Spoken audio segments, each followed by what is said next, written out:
I am beyond delighted to say that I had a massive role in the creation of one of the least read enemies of all time, one that was to mark my farewell to life as a full-time music journalist, and all without lifting a finger.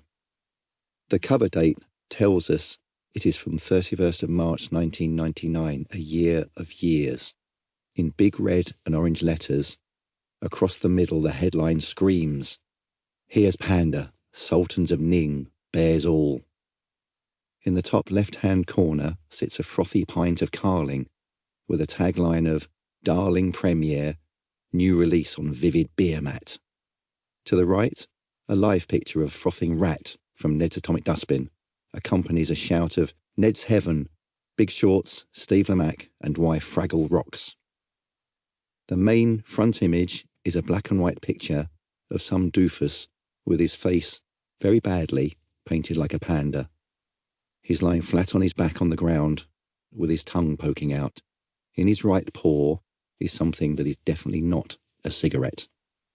The picture was taken backstage at Glastonbury Festival circa 1995. This much we know because we is he and he is we. It's a picture of your author in his natural habitat, happily pissed and rolling around in the grass with a roll-up. There are more words on the bottom half of the cover.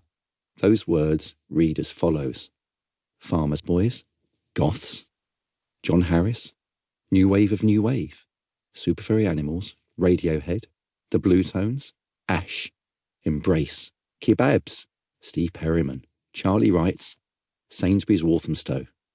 I only snogged her. It's easy for you to say.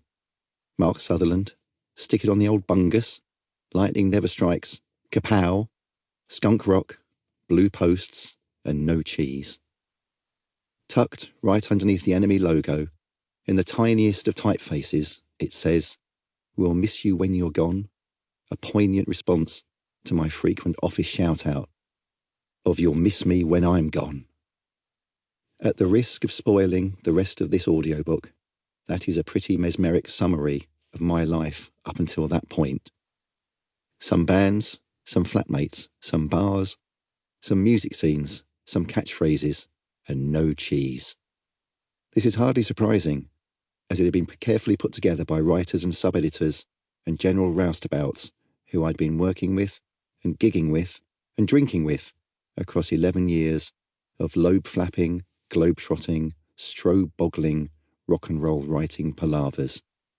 Because this enemy front cover was one of a kindly leaving gift, one copy only, worst sales ever.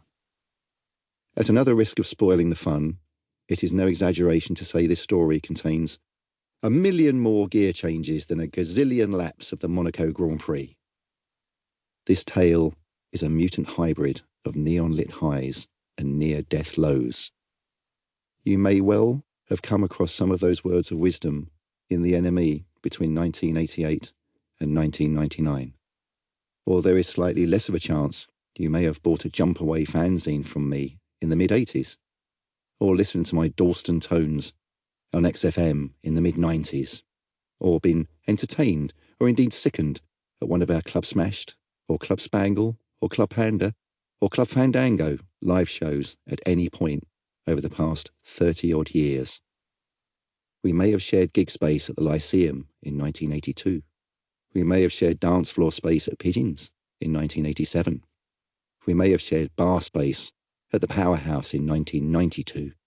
We could well have shared drinking space at the Water Rats in 96, or the Dublin Castle in 2002, or the Bull and Gate in 2007, or the Shackwell Arms in 2014, or the Victoria in 2021, or, oh, you know.